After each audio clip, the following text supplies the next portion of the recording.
Hello students, कैसे हैं आप सब। आई होप कि सब घर पर होंगे, सेफ होंगे और अपनी पढ़ाई के लिए शायद परेशान भी होंगे कि कैसे किया जाए। तो हम यहाँ पर हैं आपके लिए, आपको पढ़ाने के लिए। आपकी क्लासेस ऑनलाइन चल रही हैं। आज हम क्लास 8th के मैथमेटिक्स में चैप्टर 1 पढ़ेंगे, रैशनल नंबर्स। ठीक है। क्लास 8th की कुछ सब्जेक्ट की वीडियोस आपको मिल गई होंगी, तो मैथमेटिक्स हम कंटिन्यू कर रहे हैं आज उसी में। तो नंबर्स आपने पढ़े होंगे, कौन कौन से नंबर्स होते हैं, प्रीवियस क्लासेस में आपने पढ़ा है नंबर्स क्या होते हैं।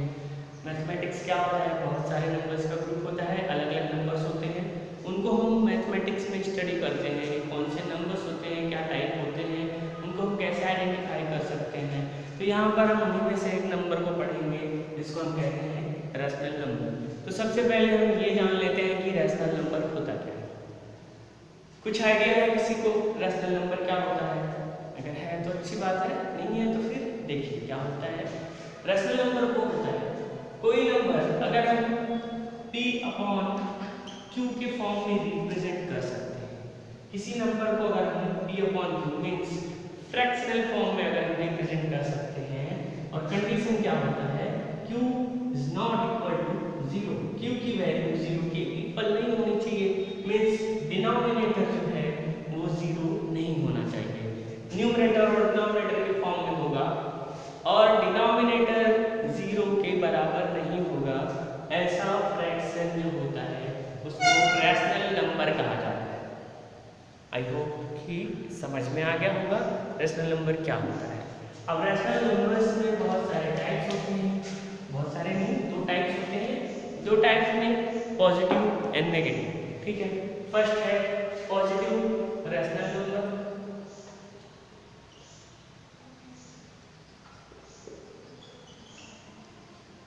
And negative rational number.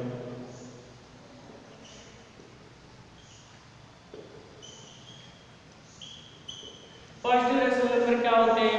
वो रैशनल नंबर्स जो 0 से बड़े होते हैं, ठीक है, उनमें नेगेटिव साइंस नहीं होते, तो वो पॉजिटिव रैशनल नंबर कहलाते हैं। नेगेटिव रैशनल नंबर क्या होते हैं?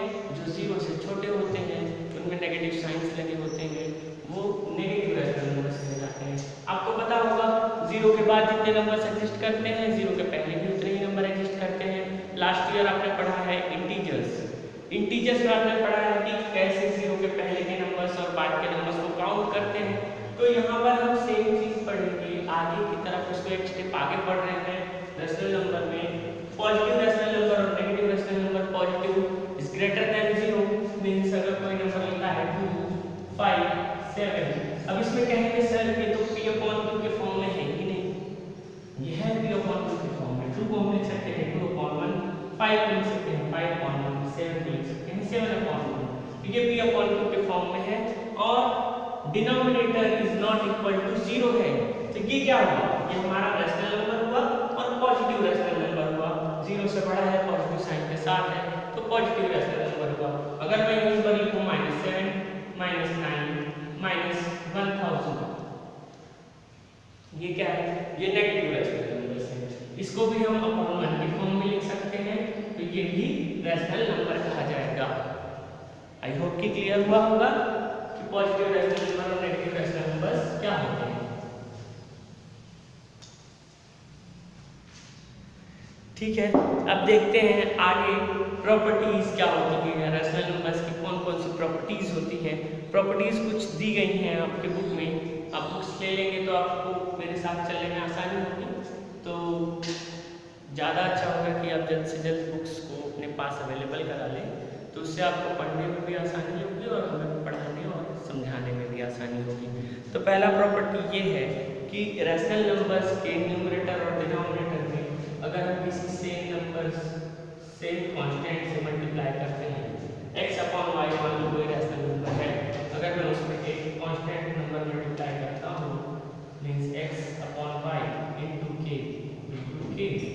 Then value will not change, इसकी वैल्यू चेंज नहीं होगी। जो वैल्यू यहाँ पर है वही वैल्यू यहाँ पर भी होगी। ठीक है, एग्जांपल के लिए क्वेश्चन जैसे देखिए 2/5 है, अगर मैं इसमें 2 × 7 एंड 5 × 7 कर देता हूँ तो ये क्या हो जाएगा? 2 7 14 एंड 5 7 35। अब मैं जब इसको कैंसिल करूंगा, ठीक है, 7 से कैंसिल आउट करूंगा, डिवाइड करूंगा 7 से, तो 7 2 7 5 जा, देन अगेन इट इज 2.5, तो वैल्यू चेंज नहीं होगी। तो यहाँ पर ये क्या कहा जाता है, इक्विवेलेंट फ्रैक्शन कहा जाता है, इक्विवेलेंट रैशनल नंबर कहा जाता है। सेम नंबर से हम मल्टीप्लाई कर रहे हैं तो इक्विवेलेंट रैशनल नंबर कहा जाएगा। तो ये बात आपको ध्यान रखनी है, इक्विवेलेंट रैशनल नंबर क्या होता है और कांस्टेंट नंबर्स को मल्टीप्लाई करके हम कैसे निकाल पाते हैं। चलिए अब अगली प्रॉपर्टी की तरफ बढ़ते हैं। कौन सी प्रॉपर्टी है, नेक्स्ट प्रॉपर्टी है two rational numbers p upon q and r upon s are equal, means अगर p upon q and r upon s ये दो अगर रैशनल नंबर्स हैं तो ये इक्वल कहे जाएंगे कब, if p into s is equal to r into q, means इसका न्यूमरेटर और दूसरे फ्रैक्शन का डिनोमिनेटर और दूसरे वाले फ्रैक्शन में न्यूमरेटर और इसका डिनोमिनेटर अगर इक्वल होते हैं मल्टीप्लाई करने पर तो वो फ्रैक्शन इक्वल कहा जाएगा। ठीक है, जैसे यहाँ पर 2/5 एंड 5/2 लिखा होगा, इक्वल है, इक्वल होंगे नहीं होंगे क्योंकि यहाँ पे 2 2 4 होगा एंड 5 5 25 होगा, तो ये इक्वल नहीं होंगे। अगर मैं कोई फ्रैक्शन लेता हूँ 1/2 एंड 13/26 तो क्या ये इक्वल होगा, तो चेक करते हैं ये कैसे होगा। इसका न्यूमरेटर है 1 into 26, ये 26 आएगा और यहाँ पर इसका न्यूमरेटर 13 है, 13 से 2 में मल्टीप्लाई करेंगे तो 26 आएगा। तो देख रहे हैं आप ये 1/2 ये p और ये q, this is r and this is s, तो यहाँ पर p into q and r into p into s and r into q, these both are equal। तो ये जब दोनों इक्वल हैं तो हम कह सकते हैं कि 1/2 is equal to 13/20। ये आपकी सेकेंड प्रॉपर्टी है। मींस किसी नंबर के अगर हम न्यूमरेटर एक फ्रैक्शन एक रैशनल नंबर के न्यूमरेटर और दूसरे रैशनल नंबर के डिनोमिनेटर को मल्टीप्लाई करते हैं, सेम ऑपरेशन हम दोनों रैशनल नंबर्स के साथ करते हैं और वो इक्वल नंबर देता है तो वो रैशनल नंबर्स इक्वल होंगे। अब बढ़ते हैं थर्ड प्रॉपर्टी की तरफ जो आपके बुक में इस तरह से दिया है कि rational number does not change if we divide its numerator and denominator by same non zero division. अगर हम किसी रैशनल नंबर को नॉन जीरो नंबर से, नॉन जीरो इंटीजर से, ठीक है, मल्टीप्लाई करते हैं न्यूमरेटर और डिनोमिनेटर में तो वो उसकी वैल्यू चेंज नहीं करेगा।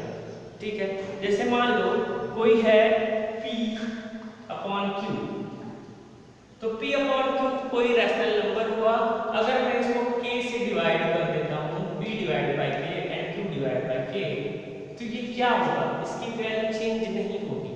ठीक है, सेम कांस्टेंट नंबर मींस ये दोनों का फैक्टर होना चाहिए, इन दोनों को डिवाइड करने वाला नंबर होना चाहिए। इन केस जैसे यहाँ पर मैं लिखता हूँ 5/15, 5/15 कौन सा नंबर कॉमन होगा जो दोनों को डिवाइड कर सकते हैं। अगर मैं इसको 5 से डिवाइड करूं दोनों नंबर्स में तो ये क्या हो जाएगा, this will be 1 and this will be 3, 1/3। यहाँ पर भी अगर मैं 5/15 को कैंसिल आउट करता हूँ 5 से, 1/3, this is the equivalent rational number. तो यहाँ पर क्या हो रहा है, इसकी वैल्यू चेंज नहीं हो रही है। ठीक है, उसका सिंप्लीफाइड फॉर्म है। कंफ्यूज मत होइएगा कि यहाँ पर डिवाइड करने पर ये दो वैल्यू 1/3 आ गई, यहाँ पर 5/15 है, तो ये यहाँ पर वैल्यू चेंज नहीं हुई है, ये इसका इक्विवेलेंट फ्रैक्शन आया है। ठीक है, आगे बढ़ते हैं standard form of rational number. Standard form क्या होता है, जैसे मैंने अभी जस्ट एक एग्जांपल लिया था 5/15 का। ठीक है, तो 5/15 का जो एग्जांपल था, अब इसमें क्या है कि मैं इसको सिंप्लीफाई अगर करूं, 5 से डिवाइड करूं, 5 divide by 5 and 15 also divide by 5, तो क्या हो जाएगा 1/3। अब 1/3 को हम फर्दर डिवाइड नहीं कर सकते हैं, मींस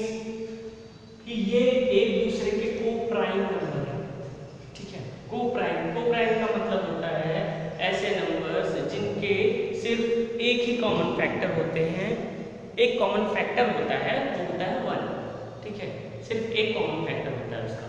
अब जैसे फॉर एग्जांपल अगर 2/3 आ जाता है तो ये क्या है, इसको और सिंप्लीफाई कर सकते हैं? नहीं कर सकते, क्योंकि 2/3 2 और 3 को एक साथ कैंसिल करने वाला कोई नंबर नहीं है, वो है सिर्फ 1। तो 1 से आप डिवाइड करेंगे तो फिर से यही मिल जाएगा। तो ये क्या है, स्टैंडर्ड फॉर्म में है, स्टैंडर्ड फॉर्म, ठीक है, ये स्टैंडर्ड फॉर्म में है। तो ये आपको याद रखना है कि स्टैंडर्ड फॉर्म क्या होता है रैशनल नंबर का। वो होता है कि जब हम किसी भी नंबर को सिंप्लीफाइड फॉर्म में, एकदम सिंप्लीफाइड फॉर्म में लाकर कन्वर्ट करके लिखते हैं, मीन्स अब उससे ज़्यादा वो सिंप्लीफाइड नहीं हो सकता, तो उसको हम स्टैंडर्ड फॉर्म कहते हैं। अब एक एग्जांपल मैं आपको बता देता हूँ। जैसे यहाँ पर क्वेश्चन है 36/60 को सिंप्लीफाइड फॉर्म में या स्टैंडर्ड फॉर्म में लिखने के काम है, तो 36/60। तो ऐसा कौन सा नंबर है जो 36 और 60 को एक साथ डिवाइड कर सके? तो वो करने के लिए हम क्या करते हैं, हम HCF निकालते हैं। HCF कैसे निकालते हैं? 36 और 60 को लिख लेंगे, हम इसको 2 से डिवाइड करेंगे। सबसे पहले 2 से डिवाइड करेंगे तो यहाँ पर 18 आएगा, यहाँ पर 30 आएगा। Again we will divide it by 2, here it will be 9 and here it will be 15. Now it is not divisible by 2. अब ये दोनों नंबर 2 से डिविजिबल नहीं है, तो हम 3 से डिवाइड करेंगे। 3 से डिविजिबल है, 3 3 जा 9, 3 5 जा 15। अब ये जो नंबर्स हैं ये किसी भी नंबर से एक साथ डिवाइड नहीं हो सकते, तो यहीं पर हम स्टॉप कर देंगे और HCF लिखेंगे। HCF will be equal to 2 into 2 into 3, 2 2 जा 4, 3 जा 12। तो अगर मैं इसके न्यूमरेटर और डिनोमिनेटर में 12 से डिवाइड कर दूं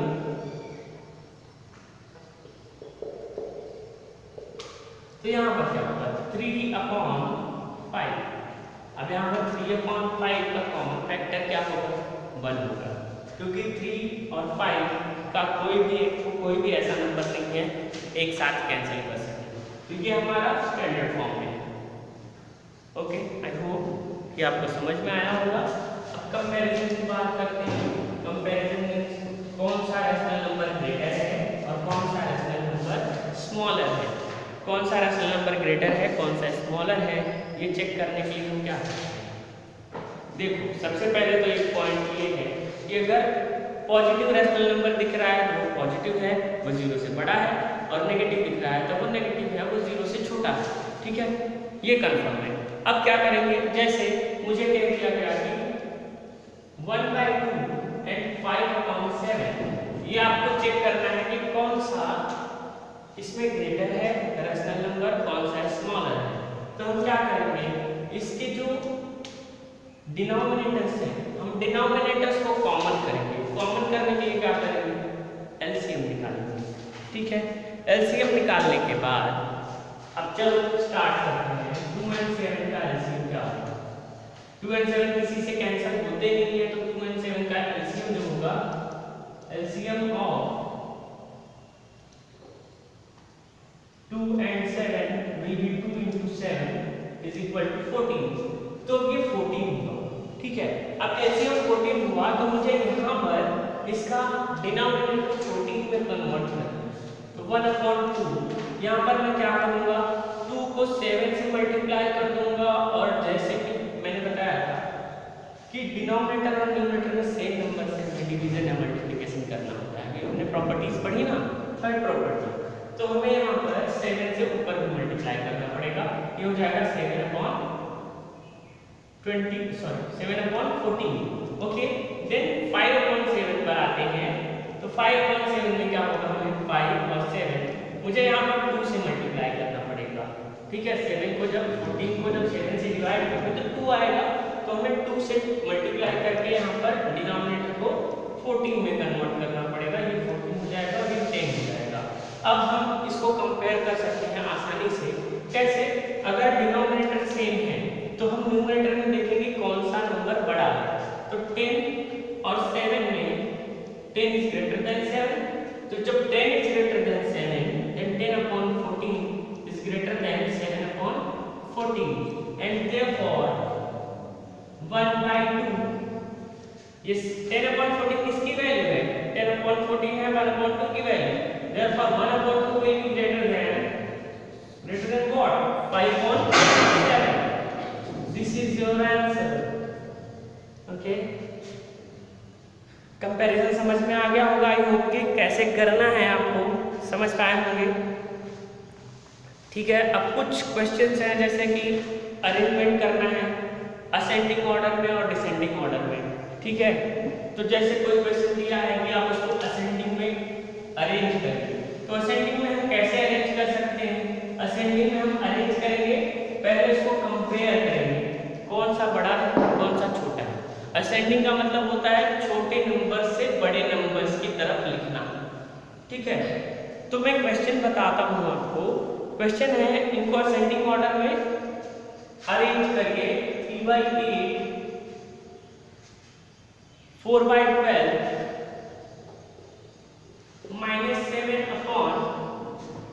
-7/16 एंड -2/3। अब सबसे पहले तो हमें यही नहीं पता कि कौन सा इसमें कौन सा नंबर छोटा है और कौन सा नंबर बड़ा है। तो हम क्या करेंगे? हम ये करेंगे कि हम इन सब का क्या करेंगे? एलसीएम निकालेंगे, जैसे मैंने कंपैरिजन के लिए आपको बताया था। सॉरी, एचसीएफ नहीं, एलसीएम निकालने के लिए बताया था। एचसीएफ हम कब निकालते हैं? जब हमें common factor highest common factor की जरूरत पड़ती है और डिवीजन करना पड़ेगा। यहाँ पर मल्टीप्लिकेशन करना पड़ेगा, तो मल्टीप्लिकेशन करने के लिए हम क्या करेंगे? हम एलसीएम निकालेंगे। LCM of 8, 12, 16 and 3। तो मैं यहाँ पर कैलकुलेट करता हूँ एलसीएम। ठीक है, एलसीएम कैलकुलेट करेंगे तो क्या आएगा? यहाँ पर 2 से डिवाइड करेंगे। सबसे पहले 2 से सारे डिविजिबल 3 नंबर जो है 2 से डिविजिबल होंगे। 2 4 जा 2 6 जा 2 8 जा एंड हियर ये सेम आ जाएगा। जो डिवाइड नहीं होगा उसको हम वैसे का वैसा ही लिख लेंगे। फिर हम 2 से डिवाइड करेंगे। 4 6 एंड 8 डिविजिबल है 2 से। 2 2 जा 3 जा 4 जा एंड 3। फिर से यहाँ पर 2 नंबर से जो 2 से डिविजिबल है, यहाँ पर 1 है, यहाँ पर 3, यहाँ पर 2 और यहाँ पर 3। Here again 1 3 1 and 3। अब सिर्फ 3 बचे हैं और ये 3 से डिविजिबल होते हैं, तो 1 1 1 1। अब यहाँ पर 1 आ गया, मतलब हमारा प्रोसेस कंप्लीट है एलसीएम निकालने का। अब एलसीएम कैसे निकालेंगे? देखिए, LCM will be equal to 2 × 2 × 2 × 2 कितनी बार है? 4 बार है इंटू 3। 2 2 जा 4 2 जा 8 2 जा 16 3 जा 48। ओके, अब ये 48 जो हुआ ये एलसीएम आ गया हमारा 8 12 16 और 3 का। अब हमें इसको कन्वर्ट करना पड़ेगा 3/8 का 8 के उसको डिनोमिनेटर को हमें 48 में कन्वर्ट करना है। तो 3/8 को हम कैसे कन्वर्ट कर सकते हैं? अब 48 को जब 8 से डिवाइड करोगे तो 6 आएगा, 6 टाइम्स आएगा, तो हमें यहाँ पर 6 से मल्टीप्लाई करना पड़ेगा। ये हो जाएगा 3 6 जा 18 एंड 8 6 जा 48। अगेन 4/12 पर आते हैं। यहाँ पर जब 48 को 12 से डिवाइड करोगे तो कितनी बार जाएगा? 4 टाइम्स जाएगा। तो 4 टाइम्स जब जाएगा तो हमें 12 में 4 से मल्टीप्लाई करना पड़ेगा और यहाँ पर हमें 4 से मल्टीप्लाई करना पड़ेगा। जो हो जाएगा 16/48। ठीक है, फिर अब हम जाते हैं -7/16 पे, साइन के साथ लिखेंगे, याद रखना। ठीक है, अब यहाँ पर 7 और 16 हमने लिखा माइनस के साथ। अब 16 में हमें कितने से मल्टीप्लाई करना पड़ेगा? 3 से। तो 7 में भी हम 3 से मल्टीप्लाई करेंगे, तो ये हो जाएगा -21/48। ठीक है, और सेम वे में क्या करेंगे? -2/3 को भी हम वही ट्रीटमेंट देंगे। तो क्या होगा? -2 × एंड 3 × तो क्या हो जाएगा? 48 को जब 3 से डिवाइड करोगे तो कितना आएगा? 16 यहाँ पर किया है, तो ये 16 से हम मल्टीप्लाई कर देंगे। ये हो जाएगा -32/48। ठीक है, तो यहाँ पर अब आगे के क्वेश्चन सबको, अब यहाँ पर आगे के क्वेश्चन देखिए। अब यहाँ इसको कंपैरिजन कैसे करेंगे?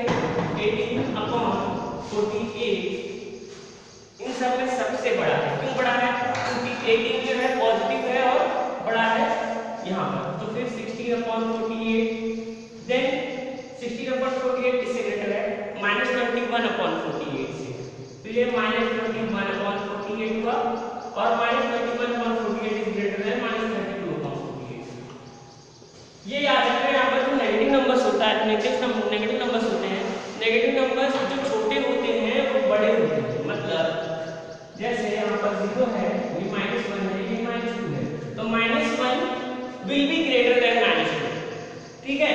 तो यहाँ पर -21 विल बी ग्रेटर देन -32, ऐसा होता है। तो यहाँ पर हम इसको कैसे लिख सकते हैं, असेंडिंग ऑर्डर में लिखेंगे। अब 18/48 किसकी वैल्यू थी, 3/8 की, तो ये 3/8 पहले आ जाएगा, फिर आएगा 4/12, 4/12, फिर आएगा -7/16, then again it will become -2/3। तो आपको क्वेश्चन में सिर्फ असेंडिंग ऑर्डर में लिखने के लिए कहा गया था, तो आपने असेंडिंग ऑर्डर में ऐसे लिखना है, ठीक है। आज के लिए बस इतना ही। एक्सरसाइज के बहुत सारे क्या ऑलमोस्ट कवर हो जाते हैं। एक्सरसाइज 1.1 के सारे क्वेश्चंस आप कर सकते हैं इससे, जब आपके पास बुक होगी तो अब कर पाएंगे। Thank you. नेक्स्ट हम अगली क्लास में डिस्कस करेंगे कि आगे हमें क्या क्या पढ़ना है।